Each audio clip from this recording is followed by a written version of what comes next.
Help others. Like, subscribe, and ring the bell for notifications.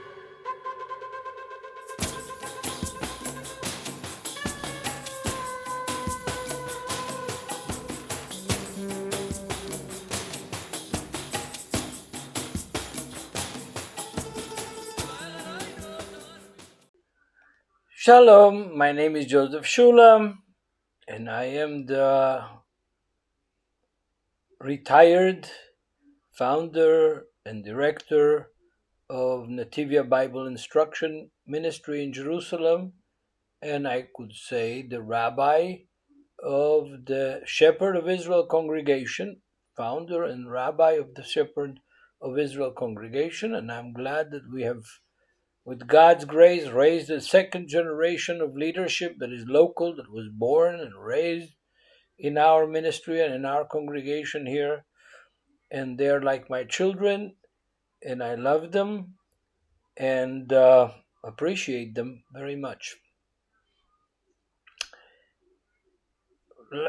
Last week, Yuda, who's a wonderful young man with a wonderful family and 3 wonderful children and a wonderful wife, and he is now the leader, I could say the rabbi of the Roy Israel congregation, and we are leading in tandem together for several reasons, at least till everything falls in the groove and is straightened in the straightened path of the Lord and His kingdom. So he came to me last week and said, we're going to have a picnic on Thursday, July 25th, and we'd like for you to talk about the Lord's Supper. There's a lot of questions about the Lord's Supper and what we do, and we'd like for you to teach about it. Well, today is Thursday, and this afternoon, later on, there will be the picnic, and I will go there, and Marcia is not feeling so good, so she will stay home with Amy, our real dear friend and helper in the house. And I will go there by myself and take 2 big trays of brownies that Marcia made for the picnic, according to her mother's recipe that has been spread around the world. So Yuda comes to me and says, I have a poem by Yair Zakovich from a book that Yair Zakovich wrote, poetry all about Yeshua, the Messiah, and stories of the New Testament. Well, Yair Zakovich and I were students at the same time at the university in the Bible department. We had a lot of classes that were common for us. We studied with the same teachers, and we weren't close friends, but we were co-students together. And Yuda gave me these 4 short lines of a poem, and he said, I want you to teach about the Lord's Supper, and I want you to use Yair Zakovich's poem. So I called today Yair Zakovich and reminded him who I am, and we remembered many things together from our classes and meetings that we've had. Many years have passed since we've been in contact, but here is the poem that he wrote about the Lord's Supper, and I'm going to translate it to English. I am the bread that comes from heaven. I am the manna, and everyone who eats from my flesh tastes the sorrow of the world, pain of the world. I was touched by the poem. I called him and I said, Yair, I am very happy to talk to you again and to remember things from the past, but I am very, very pleased and very impressed by the book of poems that you wrote about Yeshua, the Messiah, and texts from the New Testament. And I'm planning on teaching today about this poem that you wrote about, I am the bread that comes down from heaven, I am the manna. And I asked him, we haven't seen each other for a while. The last time we met was in the airport in Tel Aviv, in the Lod airport, and we were both flying to different directions.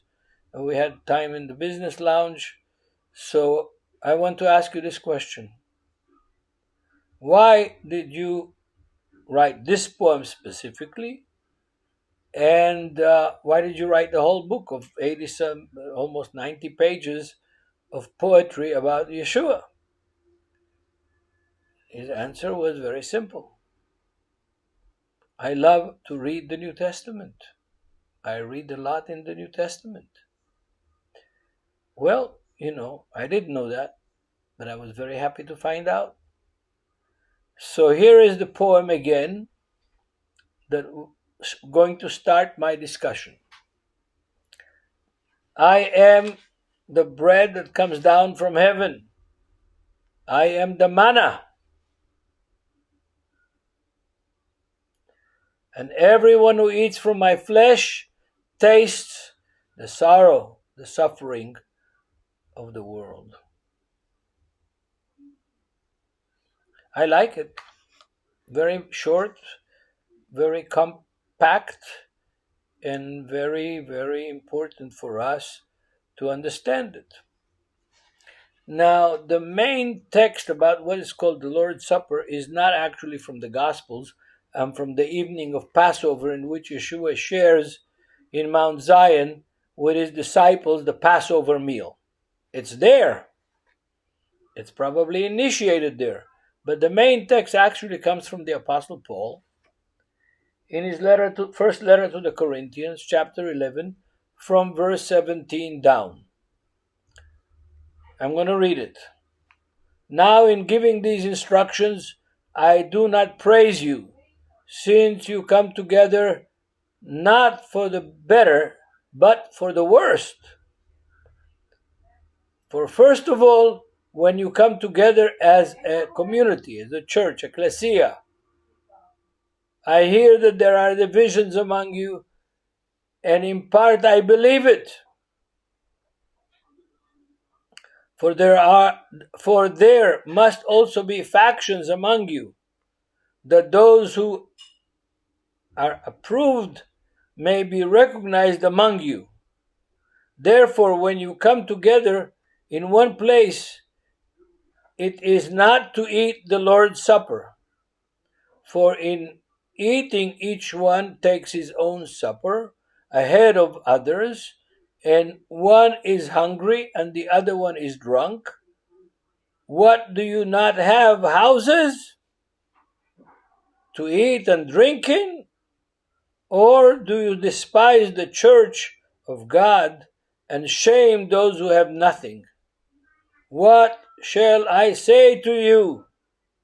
Shall I praise you in this? I do not praise you. From here, Paul, from verse 23 of chapter 11, gives instructions.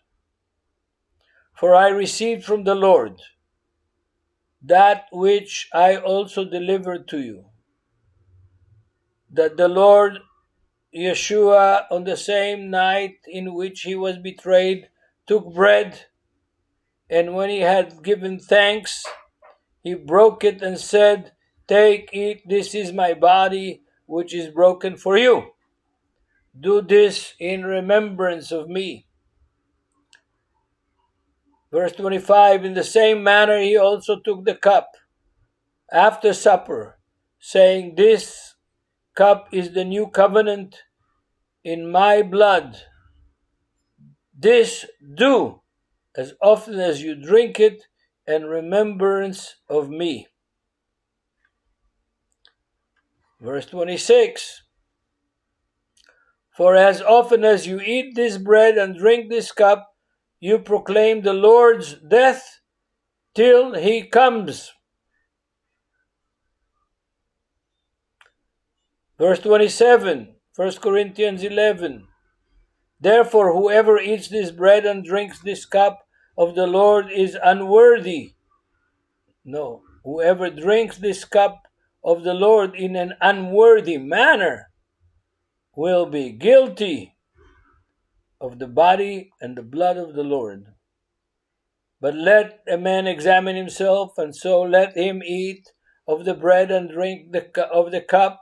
For he who eats and drinks in an unworthy manner eats and drinks judgment to himself, not discerning the Lord's Supper. For this reason, many are weak and sick among you, and many sleep. In other words, they died. For if we would judge ourselves, we would not be judged by others. But when we are judged, we are chastened by the Lord, that we may not be condemned with the world. Therefore, brethren, when you come together to eat, wait for one another. But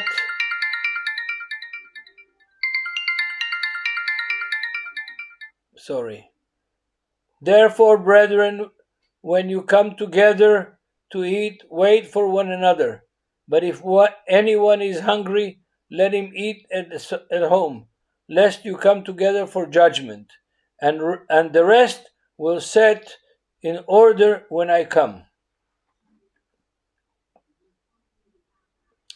That's what Paul writes about the Lord's Supper, the communion. And the reason that I'm starting with this reading is in order to stress the importance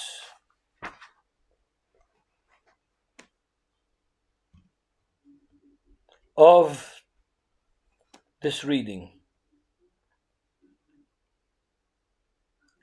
You see, it's very important. At the end of Paul's word, he says, some of you are sick, some of you are even fell asleep, in other words, died, for the misuse, misapplication, and misbehavior during this important event. Now, the event that Yeshua was doing with his apostles was the Passover.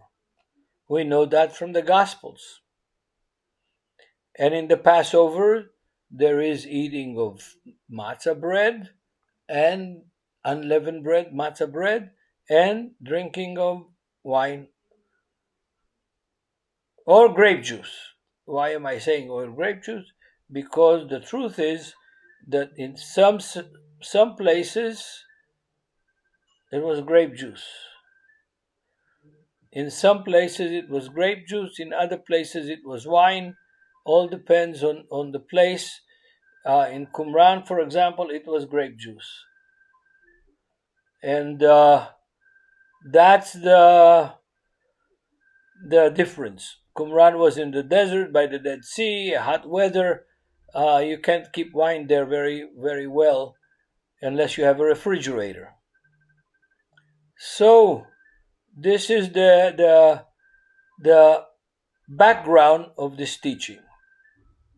And the background further in deeper is that one of the members of our congregation asked, what does it mean that if you don't eat it in a worthy manner, if you eat it unworthy, these things are going to happen to you?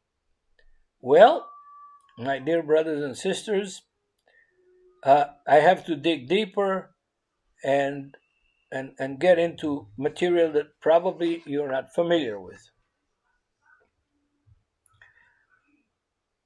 This is not the first time we read in the Bible that people blessed each other with bread and wine. The first time that we hear it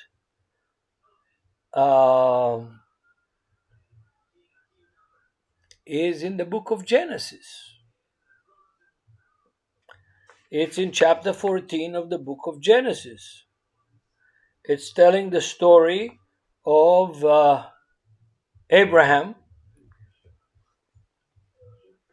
that in spite of the fact that his nephew betrayed him, Lot, and greedily took the best part of the land on the shores of the Dead Sea in a place called Sodom,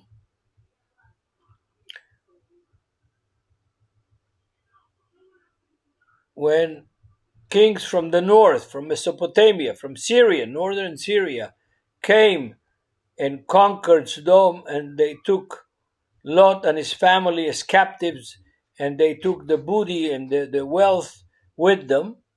Abraham and 318 men that were members of his camp that joined him from Mesopotamia came to the land of Canaan as God ordered them in chapter 12 of Genesis.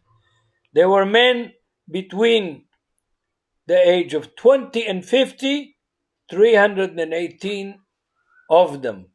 Listen, at that age, in that time, they were probably mostly married and at least having one child. That means that Abraham's camp was very large and it had at least 1,000 people. If these are between the age of 20 and 50, 318 men. He chased the five kings of the north that took Lot and his family as hostages, and he freed Lot and his family, and he also got the booty that the Mesopotamian marauders took from the people that lived at Sodom at that time. Maybe not only Sodom.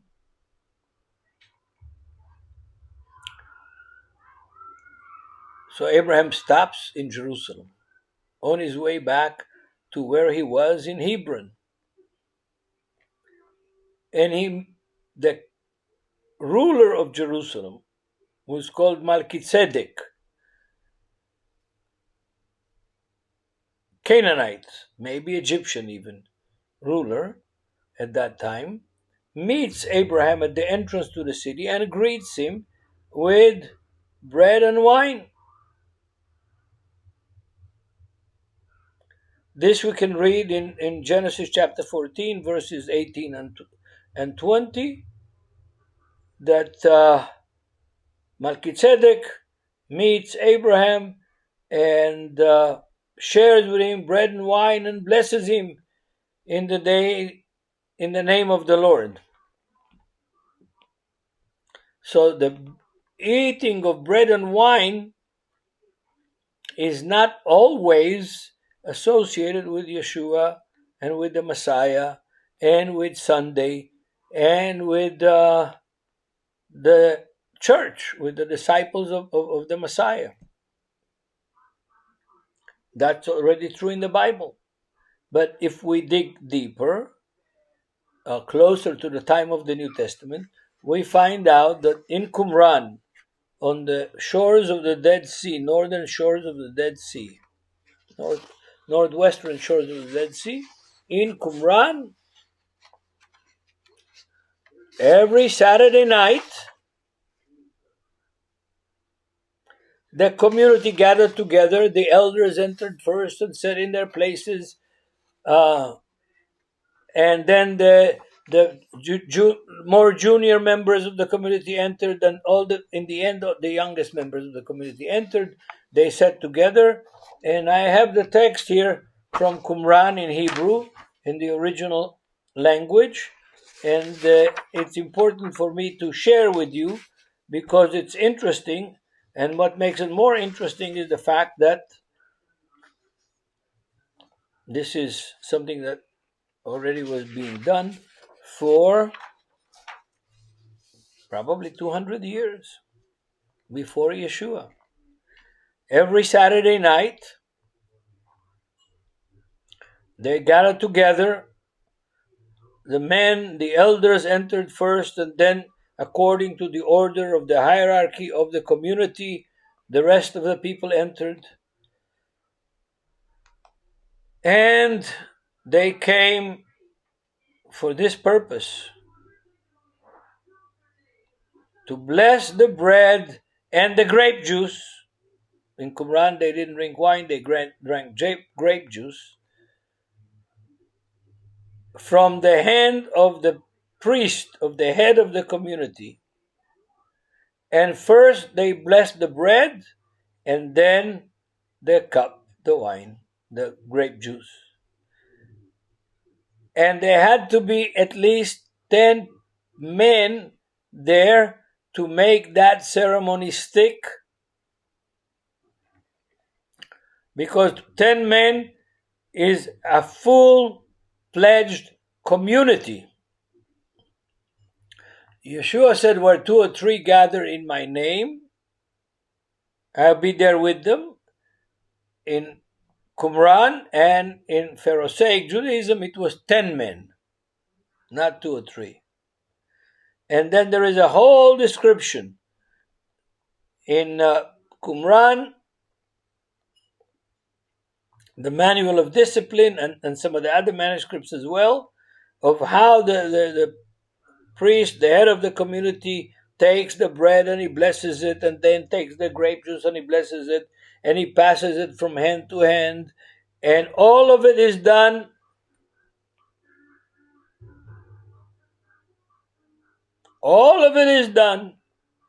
from 200 years BC on. For what?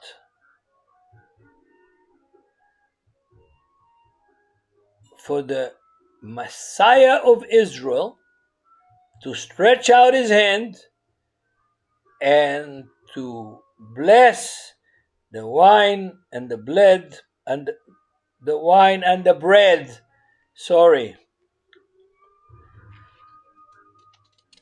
That means that this practice is not invented by Yeshua. It means that this practice is adopted by Yeshua, not invented by Yeshua. And that's of great importance. Why? Because Jews were not the only ones to use bread and wine as a format to bless. It was a community affair, not an individual affair. It was a community affair long before Yeshua was born in Bethlehem. And it continues in Judaism until today. Hasidic Judaism, they have every Friday night a meal, and then every Saturday night they have another meal. And the one on Saturday night, in some circles, and around Passover period, is called the Messianic Feast, Seudat HaMashiach. Very interesting. Very interesting. Until today, Hasidic groups, especially the Lubavitch, the Chabad Hasidic group that they have their center in Brooklyn, in 77 Eastern Parkway in Brooklyn, they still do it before Passover. A few days before Passover, it's called the Messiah's Feast. Why? Because they're graduating their classes for the year. The Orthodox year of education, of school, starts after Passover, ends at Passover. Now, this practice of the bread and wine, we see it with Melchizedek. He was not a Jew, he was not an Israelite. He might have been an Egyptian governor with the title of Melchizedek, and I forgot the official name of it, but there were dolls, like Barbie dolls, made from clay, of every one of the vassals, servants of the pharaohs that administered the conquered territories by Egypt. And on that clay figurine, there were curses made, written on them, And if that vassal, this appointed official by Egypt that ruled that territory, was unfaithful, the Pharaoh would take the clay doll, break it, and apply the curses that were written on it on that servant that went sour. So Melchizedek was a real historical figure, and in Egyptian, probably his name was Abdi Khipa, the servant of Khipa, one of the Egyptian gods. So we are now in the 21st century, and we meet on Saturday, and we take communion in our congregation. Now, the churches take communion on Sunday. Why do they take communion on Sunday? Because Sunday in the Roman Empire, in the Greco-Roman world, was the day of the sun. The sun was one of the main idols, main gods of the Greco-Roman world. It was a holiday. And where did they get it that they should take it on Sunday? They didn't get it from the New Testament. Because when Yeshua blessed the bread and drank the cup and gave his apostles to drink it, what did he say? He didn't say do it every Sunday. He said do it as often as you do it. How often do you do it? As often as you do it. Now, the text that they use to say that it's Sunday is in Greek. The important place is in the book of Acts, chapter 20, verse 7, and it reads like that in Greek. En miaton Sabbaton. What word did you understand? I'm repeating the Greek. En miaton Sabbaton. What word did you understand? The only word you understood is one. Sabbaton. Sabbath. Mia means first thing, or immediately after. Yeah? After the Sabbath. They gathered together, chapter 20 of the book of Acts, in order to break bread, to take the communion. And Paul preached till midnight, and they broke bread after that. One guy fell off the window, died, and I suppose Paul resurrected him.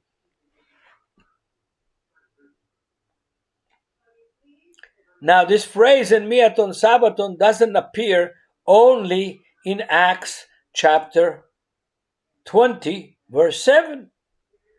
That same phrase appears again in the last chapter of the Gospel of Mark. Let me go there and read it to you right there from Mark, the Gospel of Mark, chapter 16, and I'm going to read it. It appears twice, but I'm going to read it from verse 16. Not 16, sorry. Not verse 16. So sorry about that.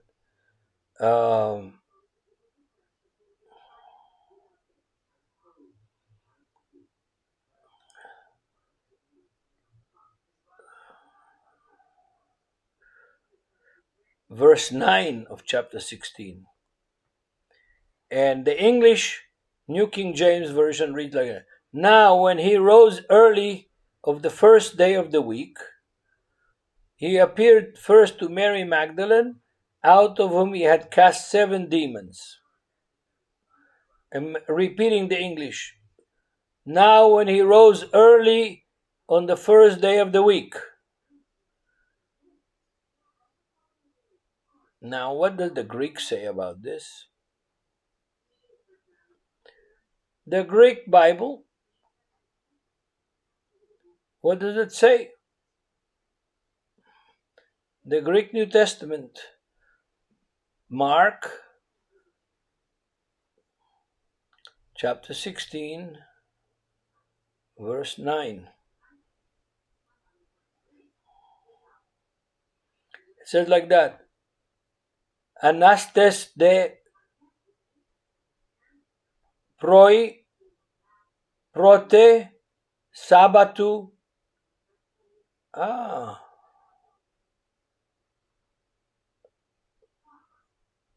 When did he rise? First thing after the Sabbath. When is the first thing after the Sabbath? Saturday night, just like Qumran. Saturday night, just like Qumran. And this same phrase, or very similar phrase, but with the same context, appears again in the New Testament in Acts chapter 20, verse 7. And it's very interesting because the context, if you think about it, the context of chapter 20, verse 7 in the book of Acts is the context that the disciples actually gathered together with Paul there before he had to hurry and get on a ship and go to Jerusalem to celebrate the feast of Pentecost. So this was not the Passover, because the Passover is still in chapter 20, but in the earlier verses.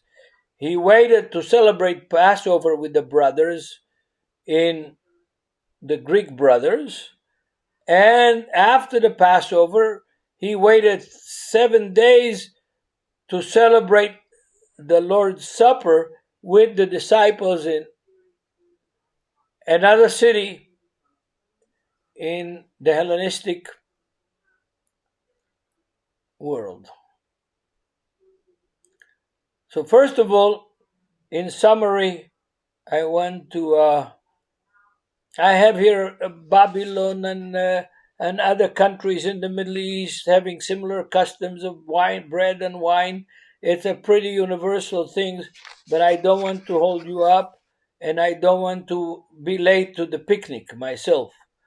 So we have such, in rabbinical literature, such practices that are done on the holidays like Passover and like Shavuot, and like every major biblical holiday is ushered in by a meal, and every meal that is festive, like every Shabbat, in most Jewish homes around the world, you have bread and wine, and you bless the bread and bless the wine, and then you eat and enjoy the fellowship. So I'm not going to go to all list of cultures in the ancient world that had similar passages, like Melchizedek, and like the apostles, and like Yeshua inaugurated and gave it a new meaning. To what we call the Kiddush, he gave it a new meaning. The bread and the wine are reminders of his sacrifice and of his glorification and of the joy of his return. Because wine is something that celebrates joy, not sadness. So, the bread is the manna that came from heaven.